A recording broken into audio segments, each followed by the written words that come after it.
안녕하십니까 여러분. 수요 강의 사무엘상 8장 함께 보도록 하겠습니다.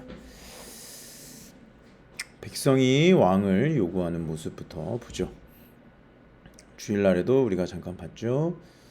사무엘이 늙음에 그의 아들들을 이스라엘 사사로 삼으니 장자의 이름은 요엘이요 차자의 이름은 아비아라. 그들이 브엘세바에서 사사가 되니라. 그의 아들들이 자기 아버지의 행위를 따르지 아니하고 이익을 따라 뇌물을 받고 판결을 굽게 하니라. 이스라엘 모든 장로가 모여 라마에 있는 사무엘에게 나아가서 그에게 이르되 보소서 당신은 늙고 당신의 아들들은 당신의 행위를 따르지 아니하니 모든 나라와 같이 우리에게 왕을 세워 우리를 다스리게 하소서 한지라.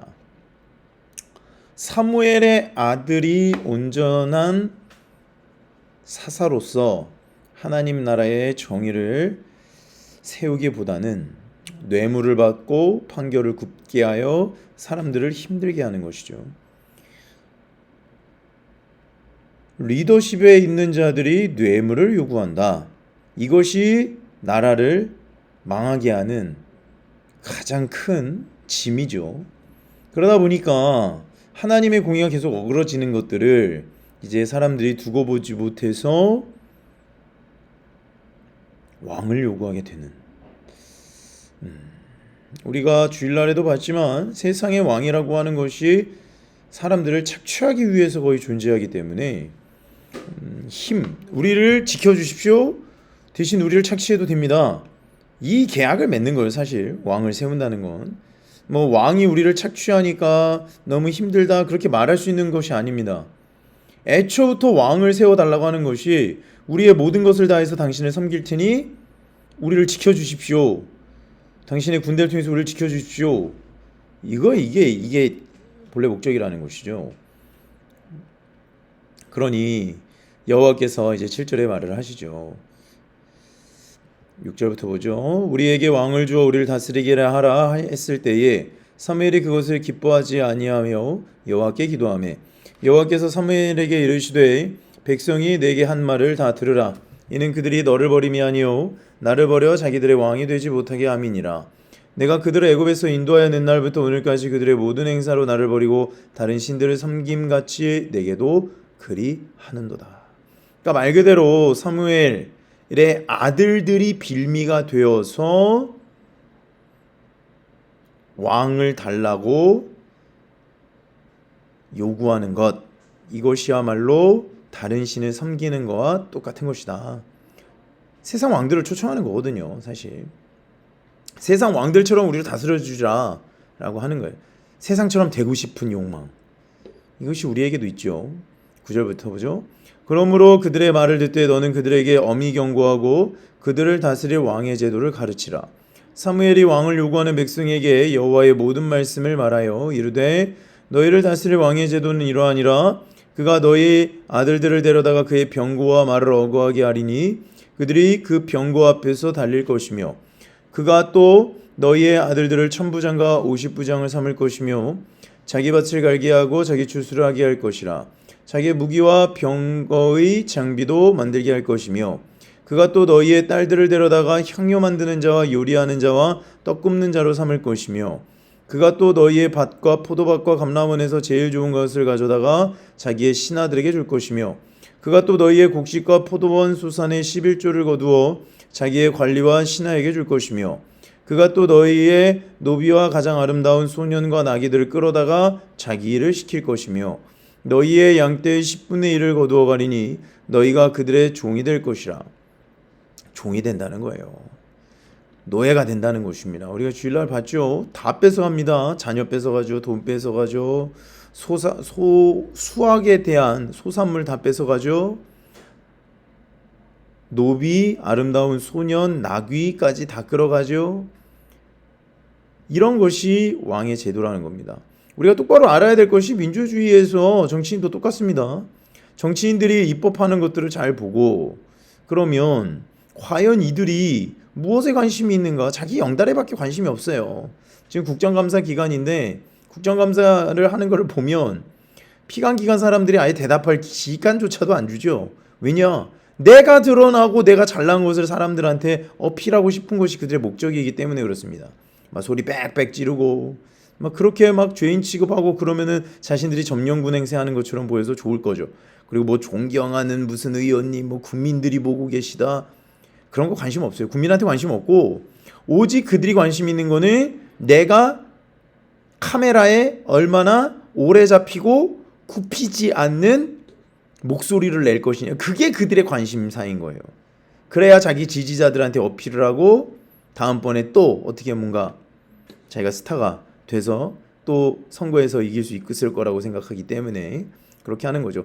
국민의 삶에는 관심이 없습니다. 우리가 꼭 기억을 해야 돼요. 누구는 아예 다른 사람 없어요. 똑같습니다. 왕뿐만 아니라 이 신하들도요. 왕이 지금 북한을 보면은 어떤 이야기 나옵니까? 자기 밑에 핵심 인력이 3명이 있다라고 하잖아요. 그 군대 담당, 정치 담당, 그리고 돈 담당. 이 사람들이 자기 밑에서 꿈쩍하지 못하도록 김정은이 자기 벤츠 마이바흐 타는 거 똑같이 주고 이러면서 자기 이거 자기한테 충성하게 만든 거잖아요. 14절에 나오잖아요. 제일 좋은 것을 다 자기의 신하들에게 줄 것이며 나에게 충성하라 이거예요. 근데 결국에 그 고열은 어디서 빨립니까? 백성들한테 고열이 빨리고 있죠. 18절에 또 볼까요? 그날에 너희는 너희가 택한 왕으로 말미암아 부르짖되 그날에 여호와께서 너희에게 응답하지 아니하시리라 하니 백성이 사무엘 말 듣기를 거절하여 이르되 아니로소이다 우리도 우리의 왕이 있어야 하리니 이렇게 말을 해줘도 왕 달라는 거예요. 하나님의 통치 같은 거 관심이 없죠. 하나님의 말씀에 근거한 통치는 필요가 없는 것입니다. 특별히 현대인들에게 지금 이 사람들이나 현대인들이나 똑같죠. 왕을 내놓으라 이거예요. 우리도 다른 나라들 같이 되어 우리의 왕이 우리를 다스리며 우리 앞에 나가서 우리의 싸움을 싸워야 할 것이니이다 하는지라. 아니 그동안 하나님 다 싸워주셨는데 하나님 필요 없다는 거예요. 우리의 싸움을 우리가 하고 왕이 우리를 통솔해 줬으면 좋겠다는 겁니다. 눈에 보이는 왕을 달라는 거예요. 하나님의 통치와 하나님의 싸우는 거 하나님의 전략은 이제 관심이 없다는 거예요. 21절 사무엘이 백성의 말을 다 듣고 여호와께 아뢰매 여호와께서 사무엘에게 이르시되 그들의 말을 들어 왕을 세우라 하시니 사무엘이 이스라엘 사람들이 이르되 너희는 각기 성읍으로 돌아가라 하니라. 왕 세워줘라. 하나님께서 왜 그걸 허락하셨을까? 하나님께서 왕을 세워서 이스라엘 백성들의 말을 들어준 것 사실 저는 이 부분이 좀 이해가 되지 않습니다. 근데 굳이 억지로라도 좀 맞춰보고자 하는 것이 뭐냐? 왕의 제도를 정비함을 통하여서 그 왕이 온전히 하나님을 따르지 아니할 때에 어떤 일이 일어나며 왕조차도 하나님의 길을 쫓는 자신의 종된 삶을 선포할 때 어떻게 그 나라가 서게 되는지 왕을 통해서 하나님의 살아계심을 증명하고 싶으시고 그것을 통해서 하나님이 자기 영광을 드러내시는 방법으로 왕을 세우라고 하신 게 아닐까라고 생각합니다. 그래서 실제적으로 역대상이나 역대하, 열왕기상하를 보면 왕에 대한 평가가 계속 나오죠. 하나님 보시기에 합하였다. 그럼 나라가 흥하죠. 하나님 보시기에 엉망이다. 그럼 그 나라는 엉망개판이 되는 겁니다. 그것을 통하여서 사람들은 역사 후대의 사람들은 그 왕들을 다 평가를 할 수가 있었죠. 그것을 통해서 우리가 알 수 있는 것이 하나님께서 왕조차도 하나님께서 세우셨고 그 왕을 통하여서 영광의 하나님의 나라를 임하고 왕을 세우셔서 오실 진정한 왕의 길을 예비하시라고 왕의 즉위를 허락하신 게 아닐까 저는 그렇게 생각을 좀 하고 있습니다. 그래서 인간은요 하나님의 통치를 거부하는 것이 일상생활입니다. 어떻게 해서든지 사람한테 인정받고 사람한테 존경받고 사람들의 우러러 봄을 추구하고 즐기죠.